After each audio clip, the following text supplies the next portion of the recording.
Lors de cette édition tristement mémorable de la CAN, déjà qualifiée de fiasco monumental par bien des voix, la télévision algérienne n'a pas fait dans la dentelle. Elle a pulvérisé le vernis du régime du Makhzen, le livrant en pâture à l'opinion publique. Relayée par une vague médiatique aussi bien locale qu'internationale, cette couverture impitoyable a décortiqué, épisode après épisode, les dérives d'un tournoi qui semblait moins une célébration du sport qu'un théâtre de manœuvres douteuses. Tout y était. Favoritisme flagrant, règles piétinées et mise en scène d'un final cousu de fil blanc. Le script était écrit d'avance, les figurants éliminés à la chaîne, et l'équipe destinée au sacre, protégée comme une relique sacrée. Quant aux adversaires, pris au piège d'un dispositif bien huilé, ils ont été méthodiquement écartés, un par une mécanique où la triche faisait office de stratégie officielle. À quelques heures du coup d'envoi de la grande finale, un vent de méfiance s'est levé du côté de Dakar. Flairant l'odeur d'un guet-apens soigneusement orchestré, la Fédération sénégalaise de football a sonné l'alerte, pointant du doigt un climat hostile ciblant directement les lions de la Teranga. Tirant les leçons des humiliations infligées à d'autres sélections durant le tournoi, elle n'a pas attendu l'épilogue pour monter au créneau. Une plainte formelle a été adressée à la CAF et au comité d'organisation. Le texte, au ton glacial et sans appel, dénonce un séjour transformé en parcours du combattant. Sécurité inexistante, conditions d'accueil indignes, traitement inéquitable, et cerise sur le gâteau, des séances d'entraînement organisées sur des terrains ouverts à tous les regards indiscrets, comme si le secret tactique n'avait aucune valeur. Mais ce qui a véritablement fait exploser la colère sénégalaise, c'est cette image surréaliste de leur équipe nationale entassée dans un train, ballottés comme de simples passagers lambda. Pour des stars du ballon rond évoluant dans l'élite européenne, une telle humiliation logistique frôle l'absurde. Finaliste, oui. Respecté? Visiblement, non. Face à un désordre devenu spectacle mondial, les dirigeants du football sénégalais ont tiré la sonnette d'alarme. Ce n'est plus seulement une compétition qui vacille, mais les fondements mêmes du fair-play qui s'effritent. Ils ont donc appelé la CAF à sortir de son mutisme, dans l'espoir de sauver ce qu'il reste d'un tournoi à la dérive. Les images d'un accueil digne d'un concert improvisé, joueurs noyés dans une marée humaine, sécurité absente, ont fait le tour des chaînes et réseaux, jetant un froid sur les prétendues ambitions organisationnelles des hôtes. Et si certains y voient une simple désorganisation, d'autres y perçoivent un plan méticuleusement exécuté. À l'opposé de ce capharnaüm, l'Algérie continue de faire figure de modèle. Événements impeccables, infrastructures à la hauteur, accueil fraternel. Rien n'est laissé au hasard. Ce contraste, criant, fait voler en éclats l'idée qu'un bon tournoi peut s'improviser. Car non, l'excellence ne se décrète pas, et encore moins lorsqu'elle repose sur des combines de coulisses. À travers de mots durs mais justes, le Sénégal a remis les pendules à l'heure.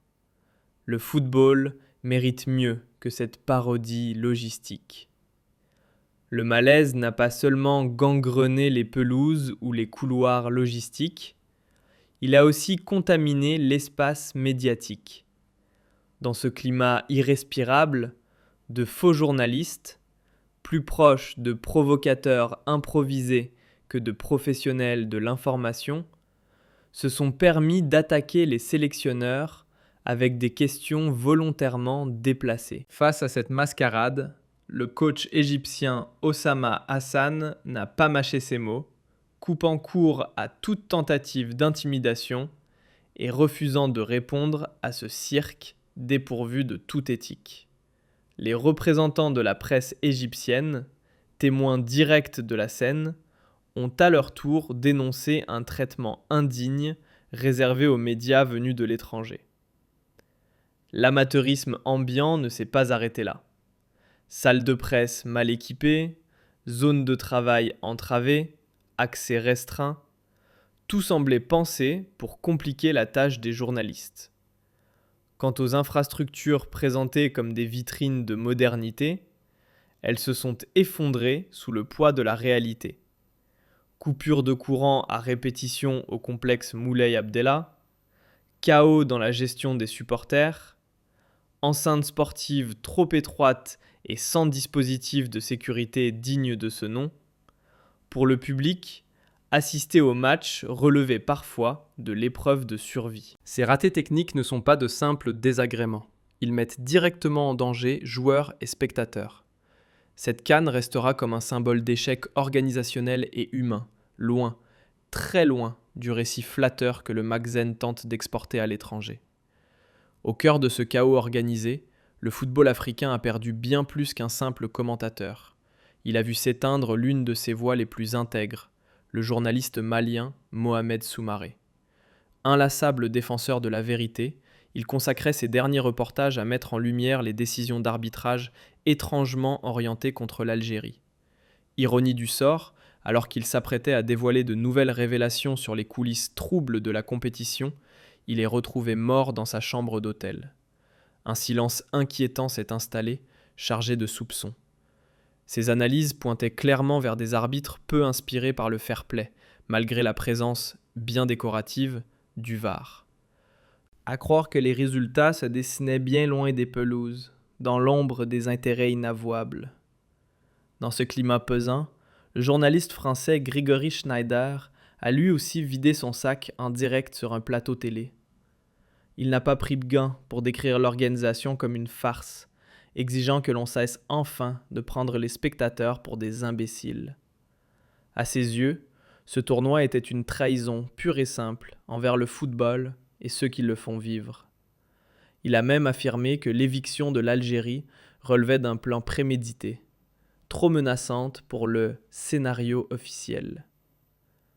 Et les arbitres dans tout ça, visiblement gênés, à la limite du malaise, comme s'ils exécutaient des consignes qui n'avaient plus rien de sportif.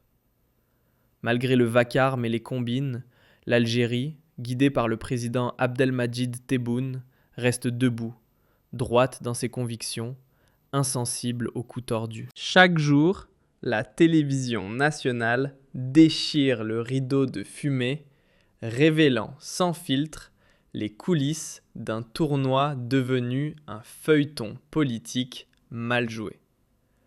Plus personne ne doute que le Marzen a tenté de transformer cette compétition en vitrine de propagande. Mais le vernis n'a pas tenu. Le contraste est brutal. D'un côté, une Algérie qui mise sur la jeunesse, investit dans le sport et construit à visage découvert. De l'autre, un système usé jusqu'à l'os, survivant à coups d'arrangements douteux et d'influences achetées. Les chiffres ne mentent pas. Jamais une CAN n'avait suscité autant de réclamations officielles. Jamais l'arbitrage n'avait été autant cloué au pilori par des experts venus des quatre coins du continent. Mais l'Algérie, fidèle à ses valeurs, dit non à cette mascarade. La ligne rouge, c'est la dignité de son peuple et l'intégrité de son drapeau. Et gare à ceux qui s'y frottent. La réponse est cinglante, tant sur le plan médiatique que diplomatique. À force de vouloir salir l'image algérienne, les calomniateurs se sont couverts de ridicule, même dans leur propre camp. Le peuple, lui, fait bloc, fier de ses couleurs, fidèle à ses institutions. Les réseaux débordent de messages de soutien, d'une jeunesse qui refuse l'injustice et acclame le courage de dénoncer, haut et fort, ce qui se trame dans les couloirs opaques de la CAF. L'Algérie n'est pas seule. Le Sénégal et d'autres nations trahies partagent sa colère. Et cela confirme un fait évident. Sur le continent, Alger incarne plus que jamais un leadership qui défend le droit, pas la magouille. Il est temps que les instances internationales sortent de leur torpeur et examinent de près les dérives de la CAF sous l'ombre du Magzen. Même Patrice Motsepe, parfois visiblement dépassé, semble en dire long malgré lui. L'Algérie, elle, appelle à un grand ménage.